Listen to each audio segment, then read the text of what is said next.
Maître Nathalie Dubé, études notariales située au 14 chemin des Poiriers, bureau 202, Montmagny, c'est plus de 15 ans d'expérience pour vous accompagner, vous conseiller, vous informer dans vos projets d'entreprise ou personnel. Maître Nathalie Dubé, notaire, 418-248-5877. Je vous souhaite la bienvenue à cette chronique juridique en compagnie de Maître Nathalie Dubé, du bureau maintenant de Mallette Services juridiques, mais aussi du bureau de Maître Nathalie Dubé au 248-7727 ou 248-5777. Alors, on va fonctionner avec deux adresses, deux noms pour un petit bout de temps, le temps que tout le monde sache bien que oui. Le changement, peut-être juste si les gens n'ont pas écouté ou regardé la dernière chronique, dire que maintenant, vous faites partie du service juridique du groupe Mallette. Oui, c'est ça. Les comptables. C'est ça. Alors, votre bureau est maintenant situé au 14 chemin des Poiriers, Montmagny, bureau 202, juste voisin, en face des bureaux de CMA TV. Alors, on va parler aujourd'hui, Maître Dubé, de achat d'une propriété avec ou sans courtier. Oui. Oh! Les yeux du notaire là-dessus. J'aimerais ça et j'ai hâte de les entendre. Est-ce que c'est encore possible, en 2019, qu'on puisse acheter une propriété sans passer par un courtier? Oui, tout est possible. Mais il y a quelques embûches parfois. Ça semble facile, donc je ne vous cacherai pas que des grosses campagnes publicitaires versus certaines compagnies qui vantent les mérites de vendre une propriété sans courtier.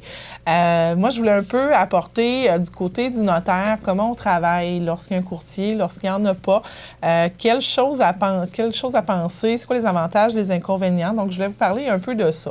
Parce que la période immobilière, maintenant, elle ne se situe pas juste vers le 1er juillet, c'est toujours. Donc, maintenant, on peut acheter une maison le 1er février, bien, on a toujours pu acheter une maison le 1er février, là, mais il n'y a plus ce qu'on voyait, des gros booms tout en juillet ou tout au mois de juin versus les baux et tout ça. On voit un peu moins de ça. Peut-être parce qu'on est plus en région. C'est sûr qu'à Québec, Montréal, les changements de baux, ça doit bouger plus autour du 1er juillet. Puis c'est sûr que ma pratique n'est pas axée beaucoup sur l'immobilier, même si on en fait, mais je voulais quand même qu'on regarde cet aspect-là. Le courtier immobilier ou l'agent immobilier, appelez-le comme vous voulez, ils feront la distinction eux-mêmes si vous faites une chronique avec eux. Est-ce que je sais que vous en avez déjà eu? C'est sûr que c'est quelqu'un, pour nous, les notaires, c'est nos yeux sur le terrain. Sur la maison. Comme l'arpenteur et nos yeux sur le terrain concernant les règlements municipaux, la situation de la propriété et tout ça. L'agent immobilier, le courtier, fait beaucoup de documents préliminaires qui sont utiles aux notaires. Donc, ils font des documents qui sont juridiques aussi. Et ils ont une formation pour remplir ces documents-là.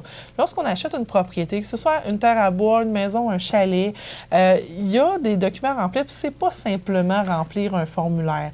Il y a des impacts sur les informations que l'on doit mettre sur ces documents-là. Et ces impacts-là, quand on le remplit, ça a l'air facile, mais parfois, le document nous arrive et là, le notaire, on pose des questions, puis là, on fait « Ah, on n'a pas pensé à ça. Ah, bien, je ne savais pas que ça voulait dire ça. » Donc, c'est pour ça que je voulais parler un peu de ça, parce que des fois, on a des mauvaises surprises, on apprend des choses aux clients, puis c'est totalement le contraire de la transaction qu'il voulait faire. Donc, c'est pour ça que j'ai dit, je vais en profiter pour en parler à ma chronique juridique de ça. Donc, le courtier immobilier, c'est certain que, oui, il a un mandat du vendeur pour vendre la propriété. Va charger des honoraires pour ce travail-là. Ça se reflète soit un montant forfaitaire, soit un pourcentage. Je n'entrerai pas dans les détails parce que ce n'est pas mon métier, je ne connais pas tous les aléas de ça. Le courtier, bien sûr, oui, fait visiter la maison, apporte des informations, remplit la promesse d'achat, la déclaration du vendeur. Déclaration du vendeur qui est un document maintenant obligatoire. Qu'est-ce que c'est la déclaration du vendeur? C'est un questionnaire sur tous les aspects de la maison. Donc, est-ce que la cheminée est bien entretenue à chaque année? La toiture, elle a été changée en quelle année? Est-ce qu'il y a déjà eu des infiltrations d'eau? Donc, je vous donne quelques exemples. Elle est obligatoire maintenant. Elle est obligatoire? Oui. Okay. L'agent immobilier ou le courtier immobilier va la remplir automatiquement.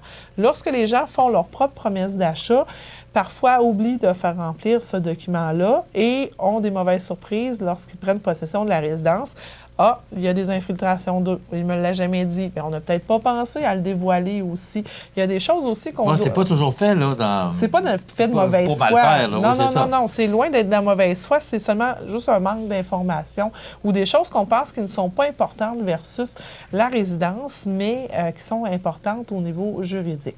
C'est sûr que je ne suis pas là pour lancer des fleurs aux courtiers ou aux agents, mais comme notaire, je dois sincèrement avouer que ça travaille mieux lorsqu'il y a un courtier ou un agent dans le dossier parce que toutes les démarches préliminaires sont faites et c'est clair. Il n'y a pas d'ambiguïté sur la nature de la transaction.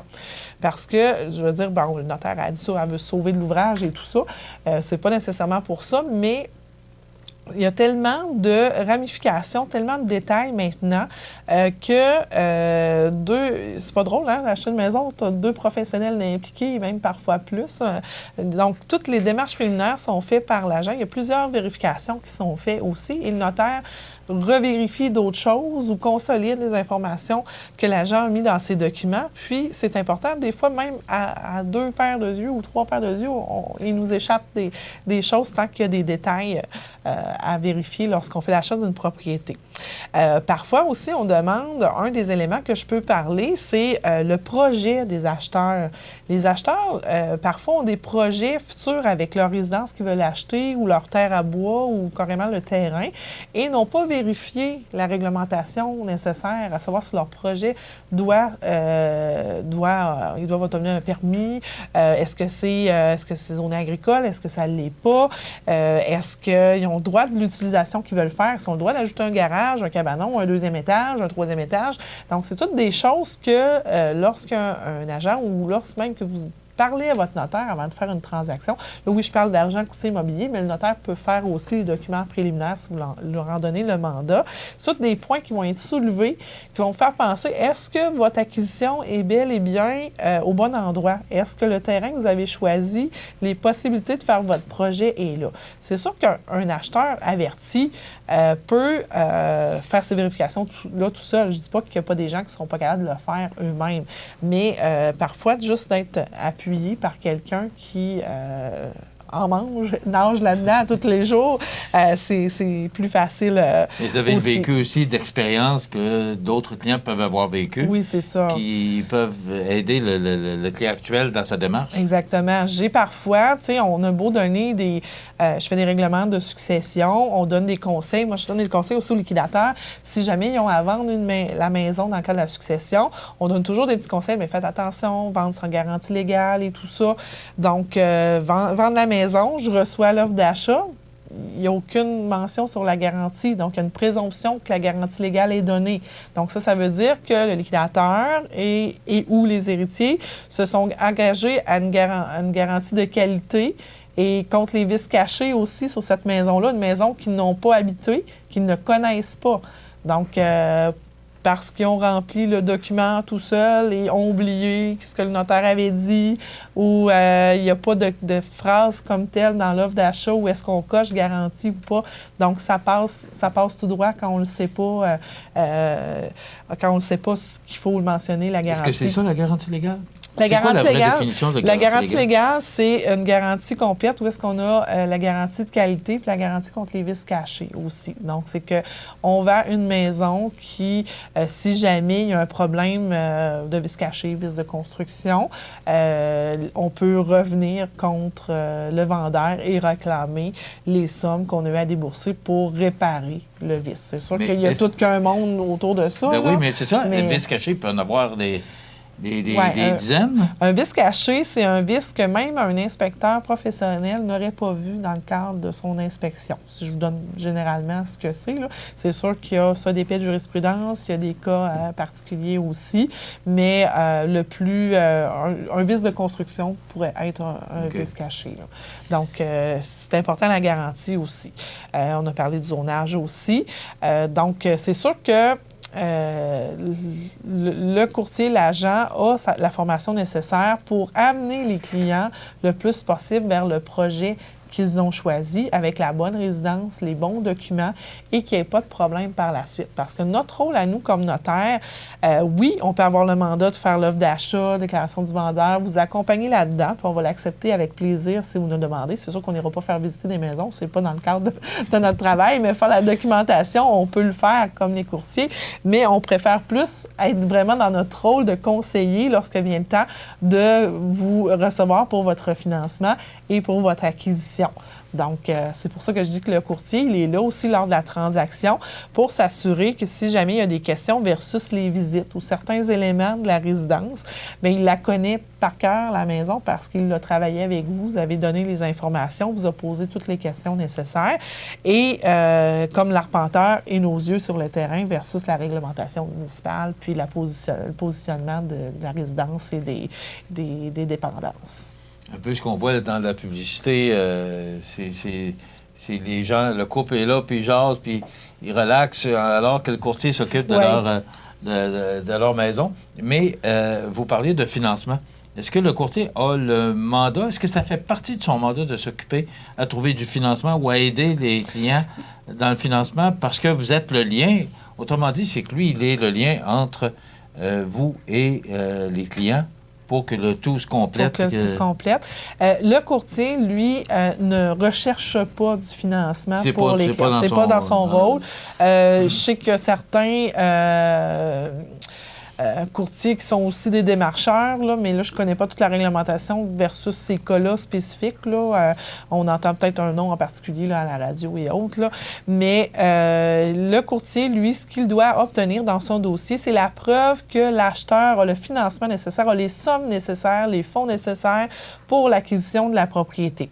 Donc, doit obtenir une lettre du futur créancier des acheteurs qui dit « Oui, madame une telle, monsieur un tel sont approuvés pour un financement pour l'achat de la propriété dont vous m'avez soumis l'offre d'achat. » Donc, à ce moment-là, nous, après ça, comme notaire, on reçoit le financement. Donc, les clients sont allés à leur caisse, à leur banque, sont approuvés au crédit.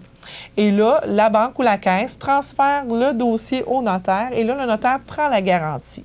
Donc, contrairement à ce que les gens peuvent penser, quand ils sont allés s'asseoir avec leur courtier hypothécaire ou leur directeur de compte, là, chaque institution a son appellation différente, ils ont signé une offre de crédit, une approbation au crédit, ils ont été acceptés au crédit.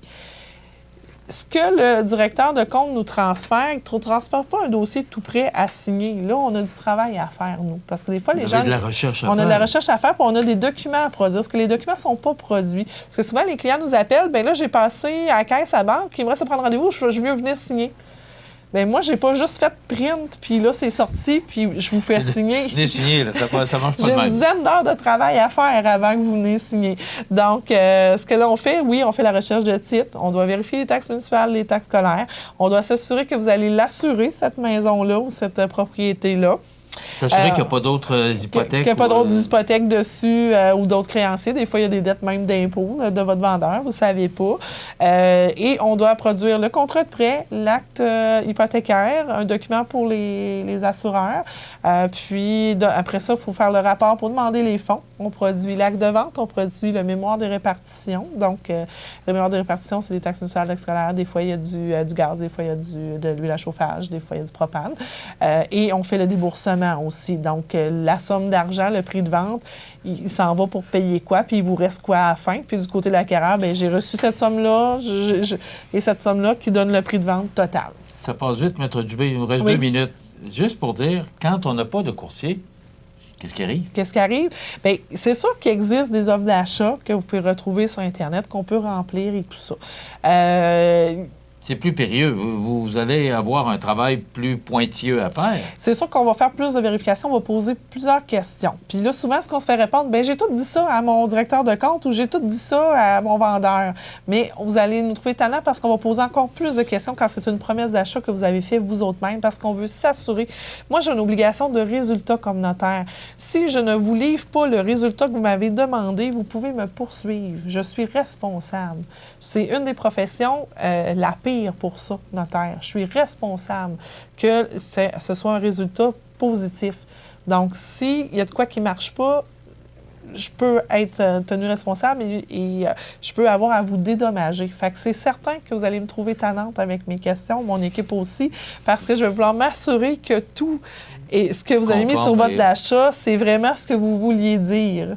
Donc, mais ça se fait. Il y en a que je ne peux pas dire que tous les cas d'offres d'achat remplis par les clients ne sont pas acceptables. Il y en a plusieurs qu'on n'entend pas parler, puis qu'on fait la transaction, puis que tout est beau. Mais c'est pour celles ou les 2 ou 3 qui sont un petit peu galvaudées que là, ça va moins bien. Puis, il y a une certaine garantie aussi qui était mise par le courtier, justement, sur la transaction. Oui, ils ont plusieurs protections. C'est ça. Eux autres aussi garantissent qu'à partir du moment où c'est fait, l'offre d'achat est conforme, votre travail l'est aussi. C'est ça. C'est une sécurité. Oui, puis ça permet de faire les choses par étapes et que les morceaux soient à la bonne place. Très intéressant, mais donc, c'est à cette là, je pense, que vous recommandez d'acheter une maison par un courtier que de faire ça d'acheteur à vendeur. Oui, ça peut se faire. C'est plus facile dans le processus. C'est ça. C'est ça certain. se fait, mais c'est plus sécuritaire de le faire avec un courtier. Oui, je pense que oui. Merci beaucoup. Maître Nathalie Dubé, c'est notre chronique juridique qui vous revient tous les 2 mardis. Vous pouvez rejoindre Maître Nathalie Dubé maintenant chez Mallette Services juridiques au 288 57 77, au 14 Chemin des Poiriers, bureau 202. C'est tout juste en face de CMA TV, dans les bureaux, dans l'édifice Mallette, au 14 Chemin des Poiriers, Montmagny. Merci beaucoup. On se retrouve dans 2 semaines. Oui, merci. Voilà, ça complète.